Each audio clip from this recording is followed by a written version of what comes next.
પવિત્ર શ્રાવણ માસના પ્રથમ દિવસે થરાદના નવારામજી મંદિર ખાતે શ્રીમદ ભાગવત માસ કથાનો શુભ પ્રારંભ કરવામાં આવ્યો છે।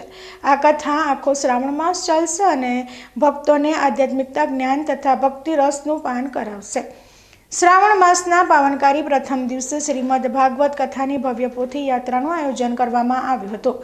કીર્તિભાઈ આચાર્યની ઓફિસ રાજગઢથી બેન્ડ વાજા, નાસિક ઢોલના સથવારે વાજતે ગાજતે પોથી યાત્રા નીકળી હતી।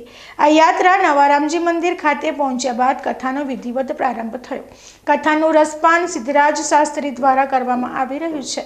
કથાનો સમય દરરોજ બપોરે 2 થી સાંજે 6 વાગ્યા સુધીનો રહેશે અને આ કથાનો લાભ લેવા માટે ભક્તોને ભાવભર્યું આમંત્રણ પાઠવવામાં આવ્યું છે। શ્રીમદ ભાગવત કથા હિન્દુ ધર્મનો એક અત્યંત પવિત્ર અને મહત્વપૂર્ણ ગ્રંથ છે, જે મહાપુરાણોમાંનો એક છે। વેદવ્યાસજી દ્વારા રચિત આ ગ્રંથમાં ભગવાન શ્રી કૃષ્ણના જીવન, તેમના વિવિધ અવતારો, લીલાઓ અને ભક્તિનું વિસ્તૃત વર્ણન છે। આ કથા આધ્યાત્મિક જાગૃતિ, ભક્તિનો વિકાસ, પાપોનો નાશ અને મુક્તિ તેમજ મન અને હૃદયની શુદ્ધિ પ્રદાન કરે છે તેવી ગહન શ્રદ્ધા છે।